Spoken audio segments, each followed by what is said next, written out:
Здравейте, тиктокачи, здравейте, коля горбечи и добре дошли в обзорното предаване на Горбети. Айде бак им пускай кафенцето и дай да видим какво става из широкия свят. А там стават доста интересни неща. Като това, че вчера Америка извърши военна операция в Венецуела и според тях задържава, според мен, отвлече президента им Николас Мадуро. Голяма новина, но не е чак толкова шокираща, защото Америка не го прави за първи път. Та няколко часа след това американският президент Доналд Тръмп заяви, че Мадуро вече е транспортиран и е на американска земя. Като казвам американска, разбирай Гуантанамо. Те казаха, че първо ще акостират там и след това оттам с самолет ще го карат към Ню Йорк, да го съдят. А защо беше извършено всичко това? Военни на една държава да идат да задържат президента на друга държава. Знаеш, от 5-6 месеца насам американският президент Доналд Тръмп показва натиск върху Венецуела, като обвинява държавата и президента им като главни наркотрафиканти в региона. И не само това, Тръмп обвинява Мадуро, че праща всички психопати от Венецуела да вилнеят из улиците на Америка. Вау, добрите герои пак са на сцената. Спасяват света от лошите. Лошият Мадуро. То е едното добро старо време. Знаеш, те ни спасиха от химическите оръжия на Саддам, а този път ни спасяват от наркотиците на Мадуро.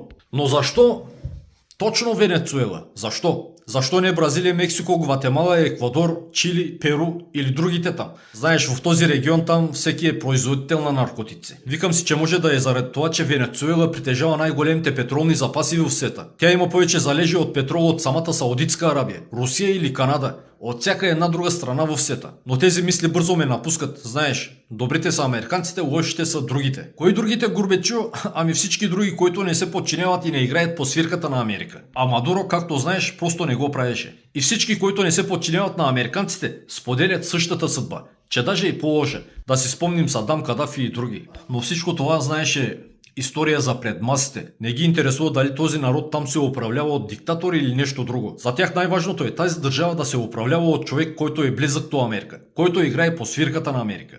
Ако не беше тъй, нямаше да го има Пиночет или много други такива. Колко души са умрели, колко души са убити от диктаторите, едва ли го интересува някой друг. Както и сега в Украйна или в Газа. А историята е пълна с такива операции на американците из света. Както беше в Панама през 1989 година. Тогава ЦРУ извърши операция, с която залови тогавашният президент на Панама, Мануел Нориега. Човекът се беше укрил в посолството на Ватикана в страната, а американците според легендите са пускали рок музика в продължение на дни, от който Нориега бактисва и се предава. След това американците го залавят и го карат в Америка да го съдят. За какво го съдиха? Ами точно както сегашният президент на Венецуела. За наркотрафик и други глупости там. А да не забравяме, че Нориега беше именно човек на ЦРУ. Той в продължение на години работеше заедно с тях. Но след като пое властта, пое друга посока. Той имаше много планове да национализира доста неща. А реалната цел на американците тогава беше Панамският канал. Нориега много не се съобразяваше с американците и страхове, че той ще направи някакви проблеми с Панамският канал. Да си спомним за Хаити през 2004 година. Там военната хунта завзема властта. Тогавашният американски президент Клинтън праща военни, които да върнат на власт Аристид. Но когато го връщат на власт, американците поставят условие. Условие, което на по-късен етап Аристид отказва да изпълнява. Защо? Ами защото според него това са в ущърб с националните интереси на Хаити. И какво следва? През 2004 година ЦРУ извършва операция, с която го сваля от власт и го отвлича. След това е закаран някъде из Африка, където живее в изгнание до 2011 година. Да минем към Чили. Годината е 1973. На власт тогава е демократично избраният президент Салвадор Аенде. Аенде е първият марксист, който печели избори там. Той е лекар, социолог, социалист, който е подкрепен от бедните и работниците в Чили. Обаче когато идва на власт, Аенде национализира всички рудници и мини в страната, които до тогава се експлоатират от кой? Ами от американските фирми, което пък не е в интерес на Америка. Та те организират пуч, преврат срещу Аенде. Подкрепят Пиночет, преврат, който завършва с смъртта на Аенде. За 2 години човека беше национализирал всички рудници, банки, всички големи индустриални компании в страната. Той тогава беше просто обвинен в комунизъм, за връзки с Москва и така нататък. Но той нямаше никаква връзка с това. Човека просто си беше националист. Следеше националните интереси. След този преврат, Пиночет знаем какви ги вършеше. Извинявай, че прескачам години и след това се връщам назад в времето, ама ти разказвам за това, което се сетя в момента. Както и да е, да минем към Конго. Годината е 1960-та. Тогава пак на власт е първият демократично избран президент на страната. Патрис Лумумбе, образован антиколониален лидер, а до тогава кажи речи страната се управлява от Белгия и Америка. Всички златни, медни, уранови, диамантени рудници в страната се експлоатират именно от техни фирми. А човекът, когато идва на власт, иска да национализира всичко. Но американци и белгийци имат други планове.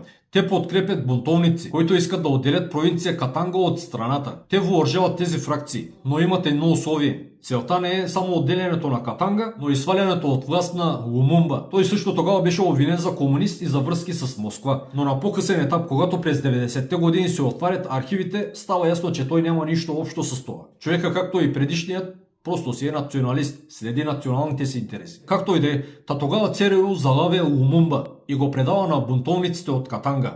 Те на момента го разстрелват, разчленяват тялото му и го разтварят в киселина, само и само за да няма гроб. А след това в продължение на 32 години Конго се управлява от Мобуто, лидер на бунтовниците. И следват 32 години мизерия. Страната остава бедна, неграмотна, ограбвана, разграбвана. Знаеш, Конго е една от най-богатите страни в света по залежи на уран, мед, злато, диаманти и такива работи. Все ценни за западняците.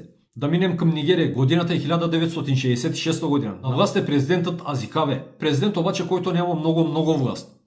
Асъл властта е в ръцете на Балева, премиера. Той също не играе по свирката на западняците. А тогава цялото подземно богатство на Нигерия се експлоатира от Франция, Англия и Америка. Та тези трите тогава пак въоръжават фракции, бунтовници. Бунтовници, които извършват кланета. Именно тогава пак с помощта на ЦРУ е убит премиерът Балева.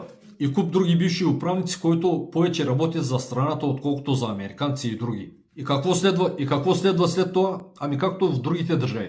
Тогава в следващите няколко години над 3 милиона нигерийци са убити от тези бунтовниците. Страната е в хаос, тази групировка воюва с другата и така нататък. Идеална ситуация, където виреят американски компании. Те подкрепят и въоръжават и едните и другите. Смучат богатствата на страната както си искат. Та към тези убийства може да добавиш и тези в Близкия изток, на Саддам, на Кадафи. Кой бил диктатор, кой имал химически оръжия и така нататък. Знаеш, те всичките бяха противници на американските имперски интереси. Убиха лидерите на тези държави и сега грабят на воля богатствата им. Грабят не само богатствата, но и заливат Европа с мигранти. А нашите сополиви европейски управници подкрепят всяко тяхно злодеяние и света. После защо Европа се наводнявала от бежанци? Ами защото някои други съсипват държавите им, унищожават родините им, избиват семействата им. И след това с тези бежанци идват някои психопати, които си го изкарват тук на хората. Така както и да е, видеото става прекалено дълго. А американският президент Тръмп не крие намерението си. Той на пресконференцията още каза: те взеха нашият петрол. Човека има венецуелският петрол за свой. Там вика работеха нашите компании, а такива като Мадуро ги забраниха. Национализираха. Той си каза: в прехода, преди да бъде избрано правителство, ние ще управляваме страната. А какъв ще е следващият управляващ на Венецуела, мисля, че няма нужда въобще да го коментираме. Това ще е една марионетка пионка на американците, който ще изпълнява всички техни искания. Представяш ли си демокрацията на света? Америка отвлича президента на държава, която има най-големи петролни залежи в света. И след това казва: ние искаме да освободим народа на Венецуела. Мадуро е диктатор, Мадуро е наркотрафикант. И най-интересното, никой в света не гъква, най-вече европейците. Канцлерът на Германия каза: следим ситуацията в Венецуела и сме загрижени за положението там.